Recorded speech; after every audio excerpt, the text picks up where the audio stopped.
இளந்தமிழ், முதல்ல அம்மாவுடைய அறிக்கையை பற்றி நான் கொஞ்சம் விரிவாகவே பேசிட்டேன். நிறைய இருக்குது, நான் பேசுகிறது லைட்டாக தொட்டிருக்கேன், எனக்கு நிறைய பேச வேண்டியிருக்கு. நீங்கள் குறிப்பாக எதை பார்க்குறீங்க? சசிகலா அம்மா அவங்க இந்த நீட்டுடைய எதிர்ப்பை குறித்த கருத்தை பதிவு செய்திருக்கிறாங்க. அதாவது நீங்கள் உங்களுடைய முன்னோர்களை சொன்னதை போல் ஒரு நீண்ட அறிக்கையாக பல வரலாற்று தரவுகளை அதில் பதிவு செய்து இதுக்கு என்ன தீர்வை இந்த அரசாங்கங்கள், மாநில மத்திய அரசாங்கங்கள் எடுக்க வேண்டும் அப்படிங்கிறத தெளிவாக குறிப்பிட்டிருக்கிறார்கள். அதில் முக்கியமாக இந்தியாவிலேயே அதிக எண்ணிக்கையில் அரசு மற்றும் தனியார் மருத்துவக் கல்லூரிகளை கொண்ட மாநிலமாக தமிழ்நாடு உள்ளது. தமிழகத்தில் தற்போது 38 அரசு மருத்துவக் கல்லூரிகளும் 36 தனியார் மருத்துவக் கல்லூரிகளும் உள்ளன. அதில் 22 மருத்துவக் கல்லூரிகள் அஇஅதிமுக ஆட்சியில் உருவாக்கப்பட்டன. இப்போ தமிழ்நாட்டில் மருத்துவக் கல்லூரிகள், அந்த இளநிலை மருத்துவ படிப்புக்கான இடங்கள் 5100. இந்த தரவுகளை சொல்லியிருக்காங்க. மற்றபடி இப்படி மருத்துவர்களை உருவாக்கக்கூடிய மருத்துவ கல்வியிலே மாணவர்கள் போய் சேருவதற்கு உண்டான இந்த தேர்வில் இவ்வளவு குளறுபடிகள் இருந்தால் எப்படி மாணவ செல்வங்கள் தங்களுடைய எதிர்காலத்தை தீர்மானிப்பது? இந்த மாதிரி தேர்வு இது ஏற்கனவே கடுமையான தேர்வாக இருக்கிறது. இங்கே படிக்கக்கூடிய மாநில கல்வி திட்டத்தில் படிக்கக்கூடியவர்களுக்கு மத்திய அந்த கல்வி திட்டத்தில் இருக்கக்கூடிய சிபிஎஸ்இ சார்ந்த அந்த கேள்வித்தாள்களை உருவாக்கக்கூடிய நேஷனல் டெஸ்டிங் ஏஜென்சி செய்கிறது. அப்படி இது உதாரணத்துக்கு எப்படி சொல்லணும்ன்ற கேட்டால், இப்போ நான் ஒரு வழக்கறிஞர், இந்தியாவில் தமிழ்நாட்டில் சட்டம் பயின்று வழக்கறிஞராக வேலை செய்து கொண்டிருக்கக்கூடியவன். இப்போ நான் அமெரிக்காவில் இருக்கக்கூடிய ஒரு நீதிமன்றத்தில் இருக்கக்கூடிய நடைமுறைகளை பற்றி அல்லது அந்த ஒரு சட்ட சிக்கல் ஒரு வழக்கில் நான் தீர்வு சொல்வதற்கு முயற்சி செய்வது எந்த அளவுக்கு ஒரு பொருந்தாத விஷயமா இருக்கோ, அதே போலத்தான் மாநில கல்வி திட்டத்தில் இருக்கக்கூடிய அந்த விஷயங்களை அந்த மாணவர்களுக்கு அந்த பயிற்றுதல், அந்த கற்பித்தல் முறை எப்படியாக இருக்கிறது, இந்த மாநிலத்தினுடைய சூழல் எப்படி இருக்கிறது, அந்த ஜியோகிராஃபிக்கல் அமைப்பு எப்படி இருக்கிறது, அவர்களுடைய கல்ச்சர் எப்படி இருக்கிறது, இதை பொறுத்து தான் அந்த கற்பித்தல் என்பது இருக்கிறது. இப்போ இங்கே ஒரு மாநிலத்தில் எடுத்துக்கொண்டோம் என்று சொன்னால், நகர்ப்புறத்தில், அதுலேயும் மாநகர்ப்புறத்தில் இருக்கக்கூடிய மாணவர்களுக்கு இருக்கக்கூடிய எக்ஸ்போஷர் என்று சொல்லக்கூடிய அந்த கிடைக்கக்கூடிய அனுபவம் வேறு, கிராமப்புறங்களில் நகர்ப்புறங்களில் இருக்கக்கூடியவங்களுக்கு வேறு. அப்படிங்கும்போது நாடு முழுவதும் பல்வேறு மொழிகளை பேசக்கூடிய, பல்வேறு பண்பாட்டு பின்னணியிலேருந்து வரக்கூடியவர்கள், பல்வேறு நம்பிக்கைகளை பின்பற்றக்கூடியவர்கள் இருக்கக்கூடிய இடத்துல இப்படியான ஒரு நேஷனல் டெஸ்டிங் ஏஜென்சி என்று தேசிய அளவில் ஒரு முகமையை வைத்து இந்த தேர்வை நடத்துவது சரியா என்கின்ற ஒரு மிகப்பெரிய கேள்வி இருக்கிறது.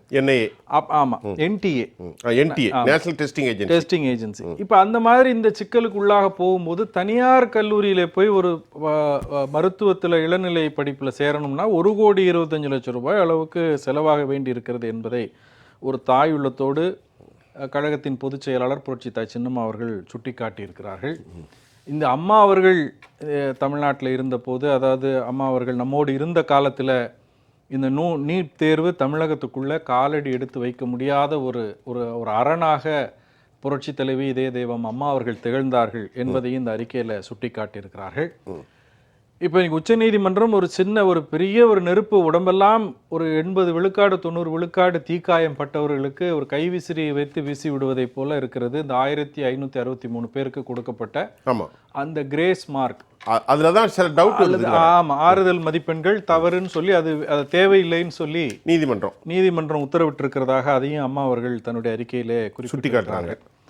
இப்போ இது பற்றி நிறைய விஷயங்கள், இது நீட் தேர்வில் என்ன குளறுபடி என்பதையெல்லாம் பார்த்தோம் என்று சொன்னால், கடந்த 3 ஆண்டுகளை உதாரணமாக எடுத்துக்கொண்டா கூட இந்த முழு மதிப்பெண்ணான 720 என்பதை எந்த மாணவரும் எட்டவில்லை. 2 ஆண்டுகளுக்கு முன்னால. கடந்த ஆண்டு 2 பேர் அகில இந்திய அளவில் ஒரு கிட்டத்தட்ட, இந்த ஆண்டு பார்த்தீங்கன்னா 23,1/4 லட்சம் பேர் ஏறத்தாழ பரீட்சை எழுதியிருக்கிறார்.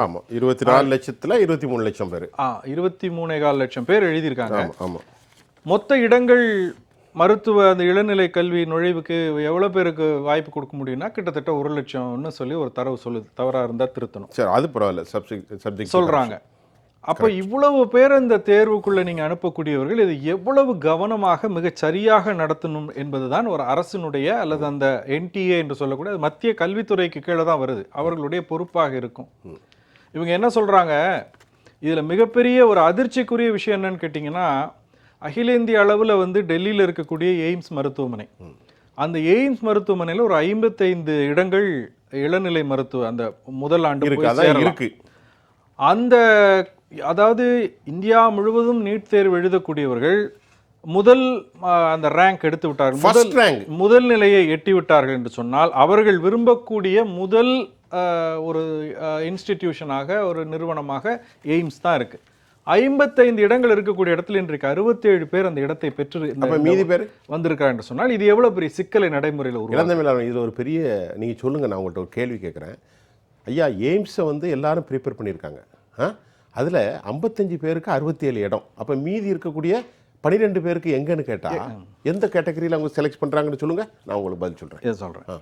இப்போது இந்த ஒரே மதிப்பெண் எடுத்தவர்களுக்கு கூட இந்த மாதிரியான சிக்கல் இட நெருக்கடி வரும்போது என்ன செய்வாங்களாம், அந்த என்டிஏ சொல்லக்கூடிய அந்த காரண காரியங்கள்லாம் மிகுந்த வேதனையும் ரொம்ப சில நேரங்களில் ஆத்திரத்தையும் ஏற்படுத்தக்கூடியதாக இருக்கிறது. என்ன சொல்கிறாங்கன்னா, அந்த இருவரில் யாருக்கு வயது அதிகமாக இருக்கிறதோ அவர்கள் எடுப்பார்களாம்.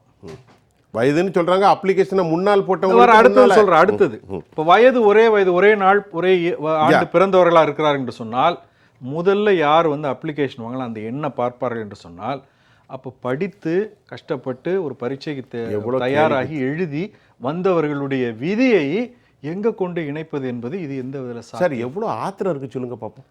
அதே போலவே எவ்வளோ வருத்தம் இருக்கும் சொல்லுங்க. அந்த ஒரு எதிர்காலம் அது வந்து ஒரு தனி மாணவனுடைய எதிர்காலத்தை மட்டும் பொறுத்தது கிடையாது. சரி, ஒரு குடும்பமே சேர்த்து இப்பெல்லாம் 8ஆம் வகுப்பு 9ஆம் வகுப்பிலிருந்தே நீட்டுக்கு தயார்படுத்துகிறேன் என்று சொல்லி பல மாணவர்கள் எனக்கு தெரிந்தே 12ஆம் வகுப்பு முடித்துவிட்டு 2 ஆண்டுகளானாலும் சரி 3 ஆண்டுகளானாலும் சரி நான் நீட் தேர்வை எப்படியாவது அதில் தேர்ச்சி பெற்று நான் மருத்துவராகத்தான் ஆவேன் என்று சொல்லி தொடர்ந்து தன்னை வருத்தி கொண்டு ஏராளமான பொருட்செலவில் பண்ணக்கூடிய இந்த ஒரு அவலம் நிகழ்கிறது. திரு பொன்வில்சன் அவர்கள் குறிப்பிட்டார்கள், 117 மார்க் எடுத்தா 117 தானே சொல்றீங்க, 117 எடுத்தா போன வருஷம் 117 தனியார் கல்லூரிகளில், அதாவது நீட் தேர்வு அப்பியர் ஆனதற்காகவே அவங்க வந்து இளநிலை மருத்துவம் சேருவதற்கான தகுதியை பெற்றவர்கள்னு சொல்றாங்க. இவர்கள்தான் நுழைவுத் தேர்வு என்ற ஒன்று இல்லாமல் +2 மார்க்கை வச்சு நீங்க வந்து இடம் மருத்துவக் கல்லூரி கொடுத்தீங்கன்னா தகுதி இருக்காது. இத்தனை 70 ஆண்டு காலமாக தான் நடந்துட்டு வந்துட்டு இருக்கு.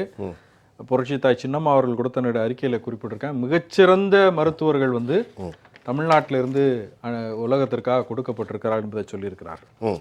இதை விட என்ன கொடுமைன்னா, இந்த முறை 2024 +2 தேர்வில் தோற்ற ஒரு மாணவி இந்த நீட் தேர்வில் அந்த 720 அதுக்கு பக்கத்தில் உள்ள மதிப்பெண் எடுத்திருக்கிறாங்க.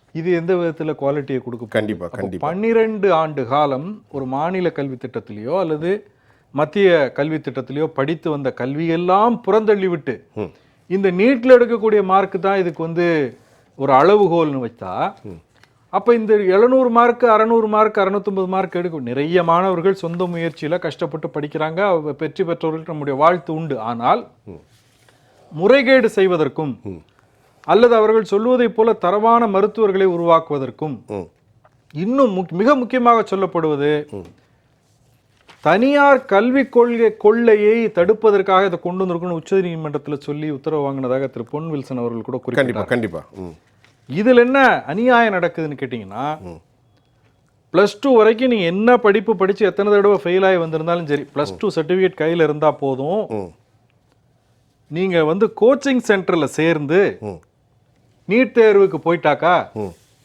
போன வருஷம் 117, இந்த வருஷம் 137. இவ்வளவு குறைவான மார்க்குகள் எடுத்தா தனியாருக்கு போகலாம். தனியார் கல்வி கொள்ளை முறைப்படுத்தப்படுவதற்கு உதவுதான் இந்த தேசிய இந்த நேஷனல் டெஸ்டிங் ஏஜென்சி ஒன்று குற்றச்சாட்டுகளை மிக முக்கியமான நீட்டை ஆதரித்த மாணவர்கள் இன்றைக்கு போராட்ட களத்தில் நிற்கக்கூடியவர்கள் சொல்றாங்க. நீங்க எதை சொல்லி எங்கள் மீது இந்த சுமையை சுமத்தினீர்களோ அதை நடத்துறதுக்கு இது வாய்ப்பு இருக்கா என்று கேட்கக்கூடிய ஒரு முக்கியமான விஷயமா ஒண்ணு பாக்குறோம்.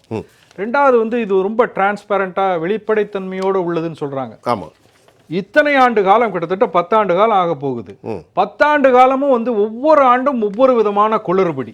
இந்த ஆண்டு பாத்தீங்கன்னா மே 5ஆம் தேதி இந்த நீட் தேர்வு என்று அறிவிக்கப்பட்ட அதே நாள் கேள்வித்தாள்கள் வெளியாகி பரீட்சைக்கு முன்னாலேயே வெளியாகி 30 லட்சத்திலிருந்து 50 லட்சம் ரூபாய் வரைக்கும் சிலருக்கு விற்கப்பட்டது என்ற குற்றச்சாட்டின் அடிப்படையில யார் வித்தாங்க, யார் என்டிஏலேருந்து அதை லீக் பண்ணாங்கன்றது இன்னும் வெளிச்சத்துக்கு கொண்டு வரப்படலை. ஆனால் அதை வாங்கினார்கள், வாங்குவதற்கு உதவி செய்தார்கள் அந்த பெற்றோர், அந்த மாணவர் என்று சொல்லி இவர் சொன்னது மாதிரி 63 பேர் மேல வழக்கு போட்டாங்க. எனவே இந்த மாதிரி எதுவுமே நடக்கலை என்று சொல்லி அரசு சொல்லுது. ஆனால் பீகார்ல எஃப்ஐஆர் பதிவாயிருக்கு. நீங்க என்ன வெளிப்படைத்தன்மை இருக்கு? 1563 மாணவர்களுக்கு நீங்க கிரேஸ் மதிப்பெண் கொடுத்தீங்க. என்ன அடிப்படையில் கொடுத்தீங்க?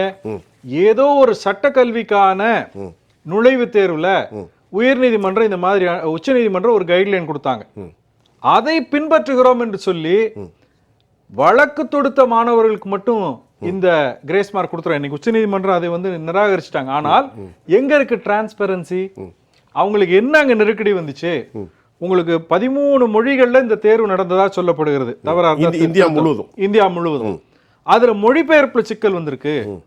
அல்லது சரியாக மொழிபெயர்த்திருந்தாலும் அந்த பொருள் அவங்க என்ன பாடத்திட்டத்தில் சொல்லி கொடுத்துருக்காங்களோ, என்ன படிச்சிருப்பாங்களோ அதுல இருந்து கொஞ்சம் பொருள் வித்தியாசமாக அல்லது குழப்பமாக கேட்கிற மாதிரியான கேள்வி, இந்த மாதிரியான விஷயங்களுக்கு தருகிறோம்.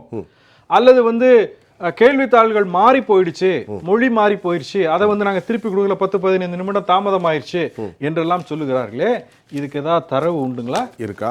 அல்லது இந்த தேர்வு எழுதப்படுவதற்கு முன்னால இதெல்லாம் எங்களுக்கு இருக்கக்கூடிய இந்த வழிகாட்டு நெறிமுறைகள் கைட்லைன்ஸ் எங்களுக்கு இருக்கு, உங்களுக்கு கிரேஸ் மார்க் கிடைக்கும், ஏதாவது இந்த மாணவர்களை ஊக்கப்படுத்தி உற்சாகப்படுத்தி தட்டி கொடுக்கறதுக்கு ஏதாவது இந்த என்டிஏ தேசிய தேர்வு முகமை செய்திருக்கிறதா? டிரான்ஸ்பரன்சி எங்க இருக்கு? உச்சகட்டமாக இன்றைக்கு உச்சநீதிமன்றத்தில் போய் எல்லாத்துக்கும் உச்சநீதிமன்றத்துக்கு போயிடுறாங்க. அதை நீதிமன்றம் கொடுக்கக்கூடிய தீர்ப்புகளை சாட்டாக காட்டி மாணவர்களுடைய எதிர்காலம் பாழாக்கப்படுகிறது என்பதை தான் இதுல பாக்குறோம். டிரான்ஸ்பரன்சி இல்ல, வெளிப்படைத்தன்மை இல்ல. மாணவர்களை ஊக்கப்படுத்துவதற்கு பதிலாக மாணவர்கள் மீது சுமையை சுமத்துகின்ற வகையிலும் ஏழை எளிய மாணவர்கள், நீங்க சொன்னீங்க சமூக நீதி என்பது பொருளாதாரத்தின் அடிப்படையில் கிடையாது. பொருளாதாரம் இன்னைக்கு நாம் ஏழையா இருக்கக்கூடியவன் நாளை பணக்காரன் ஆகிவிடலாம். பணம் பெற்றுவிட்டால் வேண்டிய பொருட்களை வாங்கலாம், வீடு வாசல் வாங்கலாம், பணக்காரன் என்கின்ற அந்தஸ்தை அவன் அடைவது எளிது. ஆனால் சமூகங்களின் அடிப்படையில் ஒருத்தர் அவலத்துல தள்ளப்பட்டு ஒடுக்கப்பட்டு நசுக்கப்பட்டு வந்தால் அவன் எவ்வளவு பணம் சம்பாதித்து வைத்திருந்தாலும் இந்த சமூகத்தில் இன்னும் சமமான மரியாதை, சமூக அந்தஸ்து கிடைக்கிறதா, அந்த இடத்துல அநீதி இழைக்கப்பட்டிருக்கிறது என்று சொல்லிதான் சமூக நீதி என்று சொல்லுகிறோம்.